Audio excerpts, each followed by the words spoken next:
Muy pero muy buenas a todos, gente, tigres del tablero, ¿cómo están? Bueno, acá el maestro internacional Tomás Sosa viene a mostrarte una partida que a mí me gustó muchísimo cuando la vi. La verdad que me dejó como así, como un poco sorprendido, impactado por el nivel de táctica que hay en esta partida. Y te estarás preguntando, ¿por qué el título de este video? Te voy a explicar muy brevemente quién fue el padre de tal, entre comillas, ¿sí? Padre le decimos a alguien que lo tiene de hijo, o sea que le ha ganado varias veces a otro jugador. En este caso estoy hablando del del jugador de la Unión Soviética, Rashid Nesmetdinov, un jugador muy fuerte de los años más o menos 50-60, donde jugaba constantemente contra jugadores dentro de la Unión Soviética que eran muy fuertes, como por ejemplo Tal, Petrosian, Porugaevsky, etcétera, etcétera. Había otros jugadores también. Por mala fortuna para este jugador no pudo salir mucho fuera de la Unión Soviética. No era quizás de los mejores, pero sí de los más tácticos, por así decirlo. No voy a hacer mucho más paréntesis, lo único que voy a explicar, además de la partida, va a ser que este jugador, Rashid Nesmetdinov, tenía en score favorable a Mikhail Tal.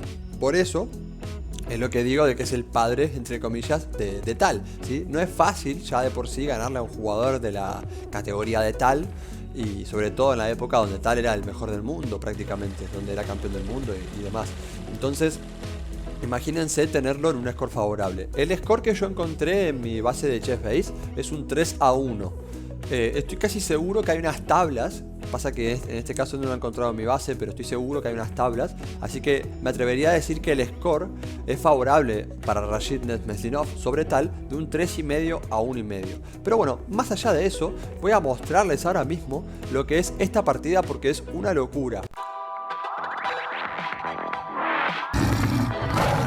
El que va de blancas es Rashid Nesmetdinov, que juega peón rey, como no puede ser de otra manera, un jugador táctico. No, mentira, hay jugadores tácticos que juegan diferentes aperturas, pero en este caso esto era lo que representaba en su momento a los jugadores más agresivos. De hecho, el mismo Tal, que era una bestia en la táctica, que es considerado uno de los mejores jugadores de la historia en lo que es el ajedrez táctico, o en general de los mejores jugadores de la historia, el estilo más bonito quizás, jugaba peón rey también.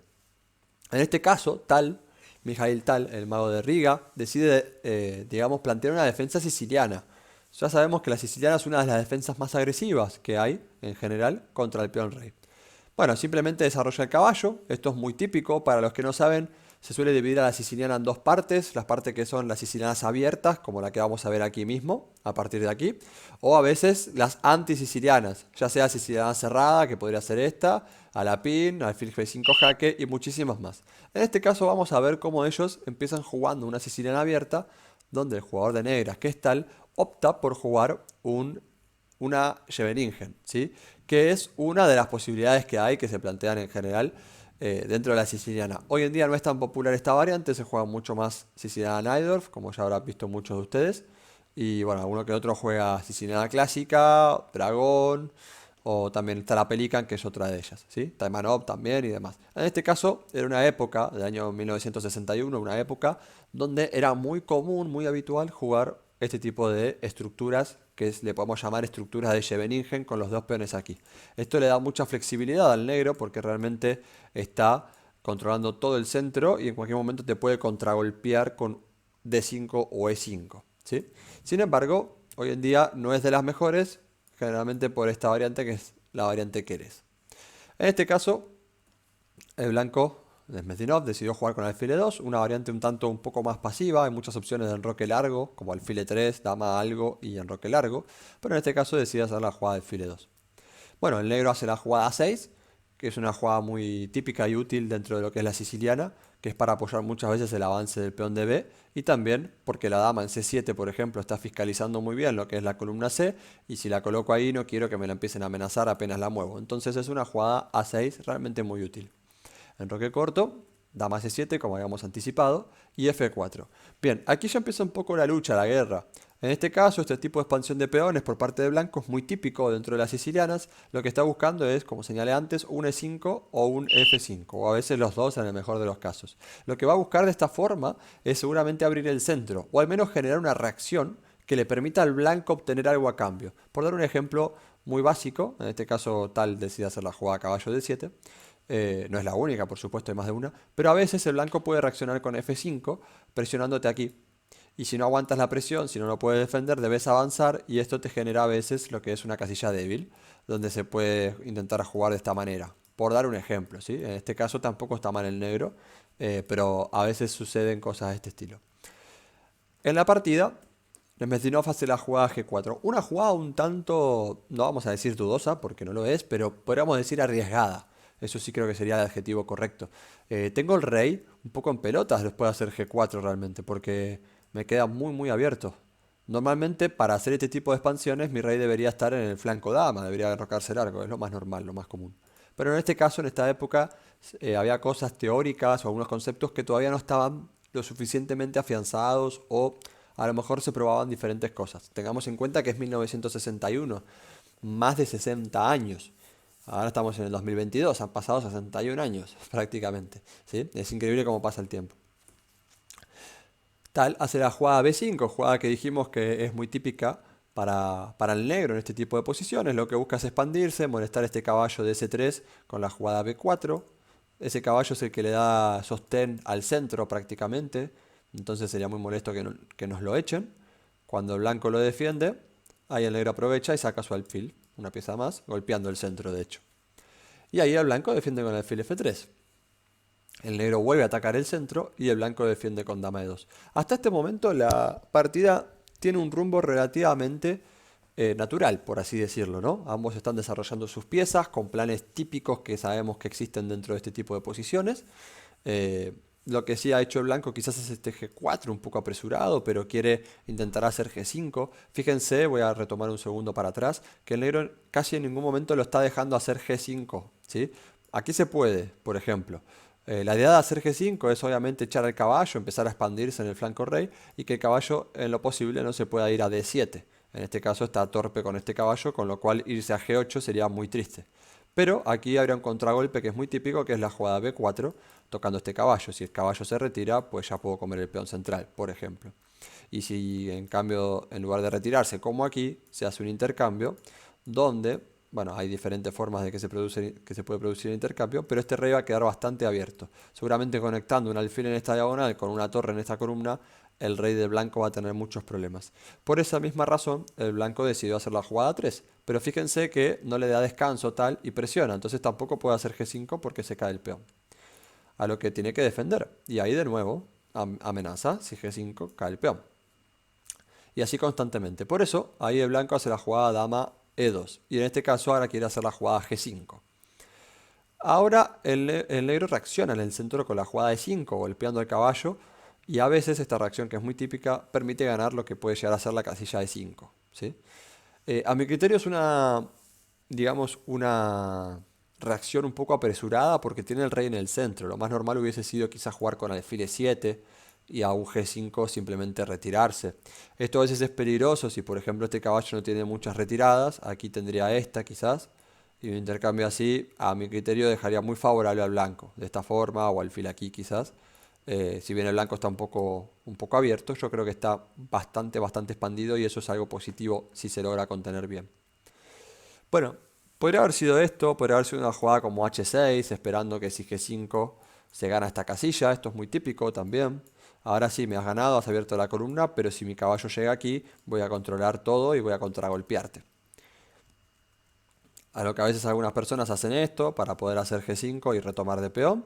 Y cuando el peón recién está acá, a veces hacen esta, con ideas de, por ejemplo, establecerse en esta casilla. ¿Sí? Bueno, esto son temas de la siciliana que existen en general.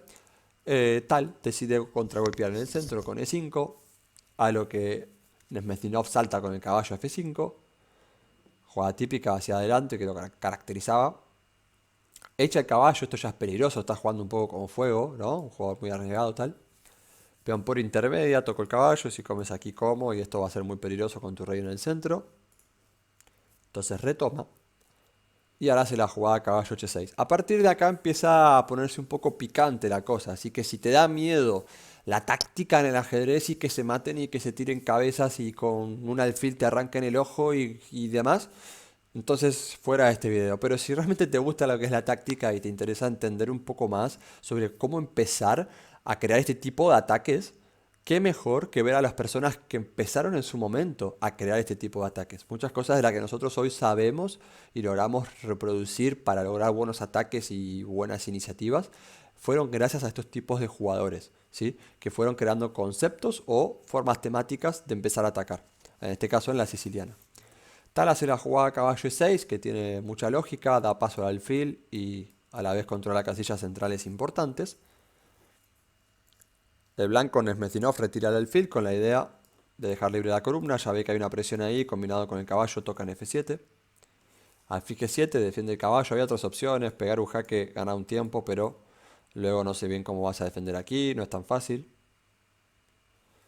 Bueno, y este es un momento interesante realmente, donde empieza a suceder la magia.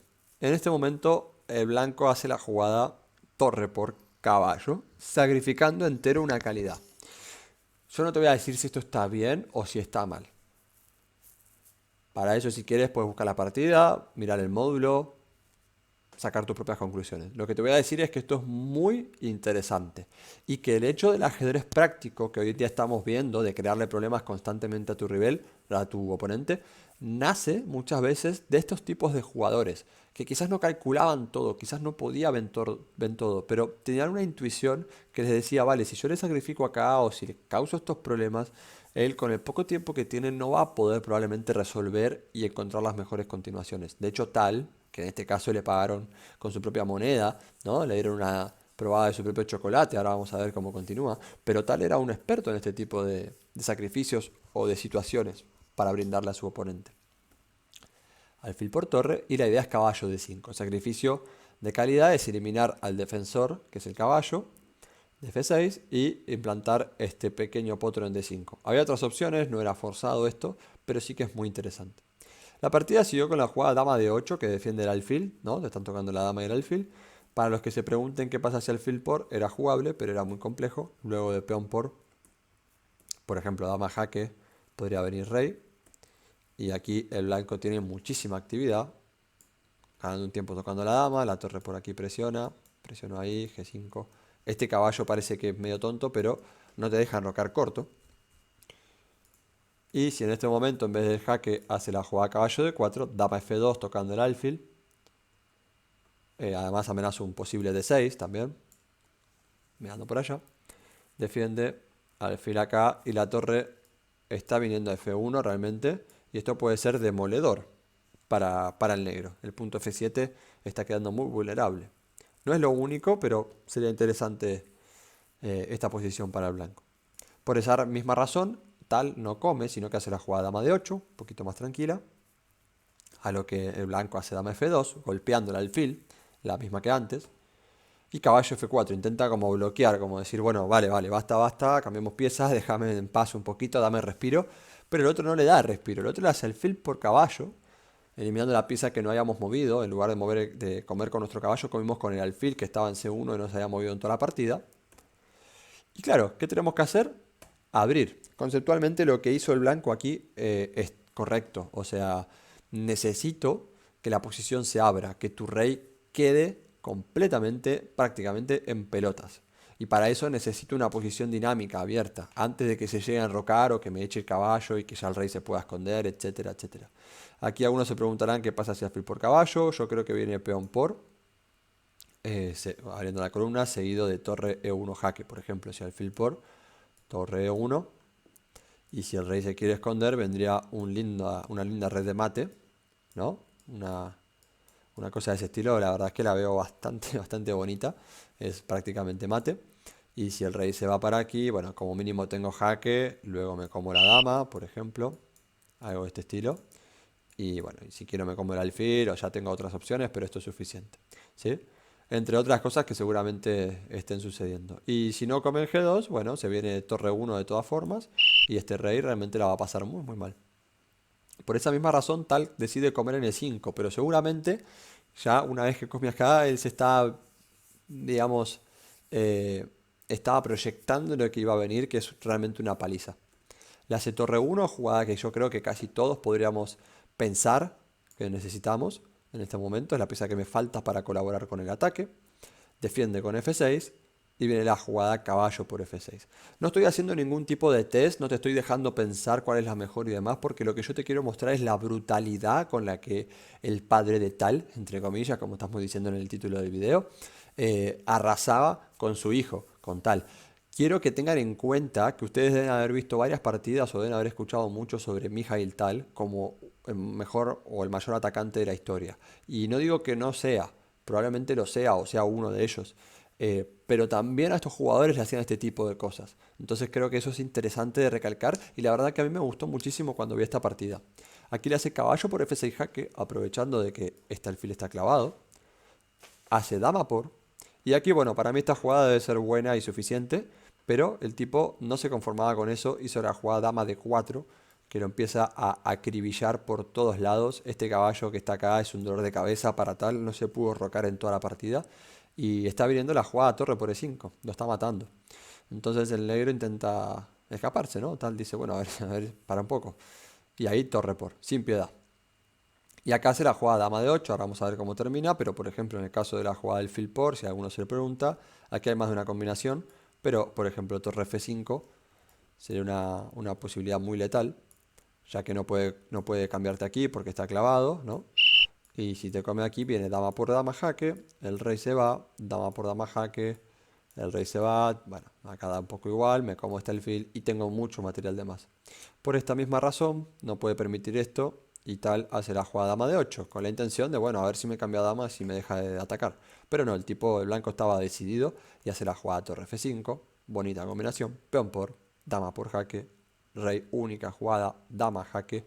Aquí este rey tiene 3 alternativas. Si se va hacia E8 vendría dama F7 mate. Si se va a D6 vendría la jugada caballo F7 ganando como mínimo la dama. Y si se va a E6, que es la partida, vino la simple peón por jaque. Hay más de una que da ventaja. Pero luego de esto el rey no le queda otra posibilidad que irse acá y vendría caballo jaque ganando prácticamente, ¿no? Entonces en este momento el gran Mikhail Tal abandona y le da la victoria a su oponente. Bueno, espero que te haya gustado. Este jugador es fantástico. Seguramente haga alguna partida más, algún video más hablando sobre él. Tiene una partida que me gusta muchísimo que es contra Porugayevsky, ya la verán más adelante. Pero creo realmente que a veces no se podía llegar a conocer a estos jugadores porque en la Unión Soviética solamente salían a jugar afuera los mejores. Y este quizás no era de los mejores, para ser sincero. Fallaban muchas cosas, pero tenía destellos, sobre todo tácticos como este, muy bonitos, y no fueron o no salieron a relucir tanto como otro tipo de jugadores, otro tipo de partidas. Así que muy bien, nos vemos en la próxima y espero que te haya gustado el video. Si te gustó, dejale un like, seguinos, hace carnaval, fiesta, lo que sea con nuestra camiseta y nos vemos en la próxima.